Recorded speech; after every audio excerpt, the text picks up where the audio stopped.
This video is one part shooting, one part editing. I want to quickly show you how you can take an overcast day like this and still make the clouds pop. What's up guys, my name is Pi. Welcome to SLR Lounge. Let's dive straight into this. I'm actually gonna show you this technique not only from a dedicated camera, but also from your phone. What we're gonna do is shoot the image on both. I'm gonna give you some guidance when it comes to capture, and then I'm gonna show you how to edit it using the phone right here, using Lightroom Mobile. So let's get started. Right now we have this overcast day, right? And oftentimes we think that just because it's overcast, there's not detail in the sky to be had, and it's kind of like a little bit of a letdown. Now, there's still detail there, and overcast is one of the best times to capture really great, dramatic black and white images. But first, we need to keep a few things in mind when it comes to point of capture. So number one, we wanna make sure that all the detail is present and that we're shooting in RAW. So use whatever dedicated camera you like. I have here my trusty R5 with a 28-70 lens. I'm gonna shoot the image first. And for my shot, I'm gonna go with 28 millimeters. Let's go to f5.6 so I have detail kind of front to back. I love the rock right here. So I'm actually gonna showcase mostly rock and kind of lead up into the sky. Okay, stepping forward, here's my composition. I'm gonna frame so that the image is mostly rock and that the top part is sky, and I'm gonna wait for a nice wave to kind of roll on through. Okay, now before you take the shot, what I want you to do is after you get everything dialed in, pop your histogram up, because the important piece here is that we don't blow out the sky. So with these settings, 1/1000 f5.6 and ISO 100, my histogram is well below that highlight kind of being blown out.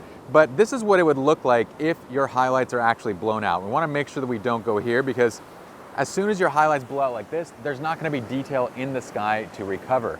Your phone's gonna help a lot with this because it kind of does it for you. When you're on your dedicated setup, you need to make sure that your exposure is dialed in just right. Histogram's gonna be your best friend because it's too hard to gauge it visually from the viewfinder. Okay, here's a nice wave. Let's go ahead and get the shot. Nice. So I have the shot. It's gonna be exactly the same when it comes to the editing process. So I'm just gonna show you the editing process on the phone with the actual mobile image.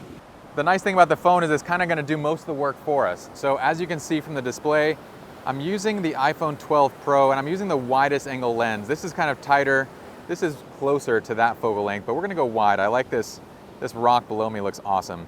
I'm also framing mostly with the rock, just like we did on that side, and I'm leaving the top area for clouds. Now this is going to do a good job of exposing to make sure that all the detail is there, but if you wanted to, you can actually hold on the display until that little box pops up, and I can pull the sun down to kind of retain more detail in the highlights.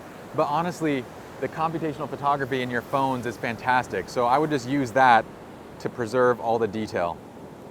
Right here, the waves coming in look great. I'm gonna keep that focus right on the horizon.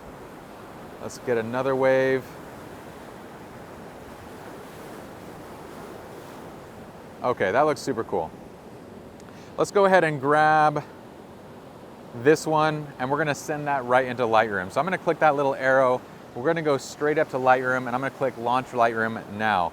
Adobe Lightroom Mobile is free for whatever device you're on, so there's really no reason not to get it. We are, however, gonna use one of the features that does require the premium version of Lightroom. So once you're into Lightroom, whether you're using your RAW file from your dedicated camera or whether you're using a mobile file, the process is identical. Here's what I want to do. I'm going to show you the technique real quick. We're going to go to selective. If you're on desktop, this is your local adjustments. You're going to grab your graduated filter. We're going to click the plus in the top left corner. I'm going to go to that graduated filter and I'm going to pull it down right from the top, leaving the middle point on that horizon line and feathering it down. Now, all we got to do is first, I'm going to start with light. I'm actually going to pull down the exposure just a bit. And granted, you're gonna wanna apply like your own look, your own preset. Right now, I just wanna show you the technique to saving the sky and getting it detailed. And then I'll show you in a second the full edit. So I'm actually gonna do a black and white with this.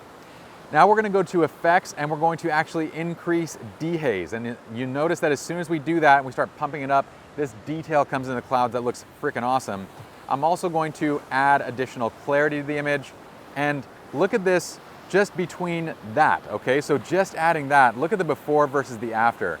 It's a massive difference. Now, if you wanted to, Using that same graduated filter, you can actually do other things. Like you can actually change the color, you can make it more blue, you can make it more warm. I would suggest you keep it on the realistic side, but it's completely up to you. You can add whatever colors you want. But that's how you make that sky pop. Now my favorite thing to do on an overcast kind of landscape like this is actually turning it into a black and white. So here's what I'm gonna do. I'm gonna reset this all out. I'm actually gonna use Visual Flow presets. These are lighting condition based presets that we develop. We're gonna go to the crush pack and I'm gonna choose black and white because it's gonna have a really oomphy kind of look to the image, okay? So automatically this looks really cool. So this is one click. So one click, we go from that to this. And now what I'm gonna do is go ahead and we're gonna pull the exposure down a bit. It's a little bit hard seeing my exposure from the front of my phone in bright sky, but that's okay. And then what we're gonna do is I'm actually gonna add a bit of dehaze or a bit more and a bit more clarity just to kind of get the image popping. And we're gonna do the same thing with that graduated filter. So I'm gonna pull this down. We're gonna bring the exposure down a bit more. We're gonna go to effects, bring the dehaze up a little bit more, a little bit more clarity, and I'm gonna add some contrast to this image as well. So let's go under light and let's pump in a bit more contrast. Okay, look at the before versus the after. This thing looks freaking cool. Again, the process is identical with a raw file. Just make sure that you have all of the detail in the shot. You're gonna go into Lightroom, either Lightroom Desktop or Lightroom Classic Desktop.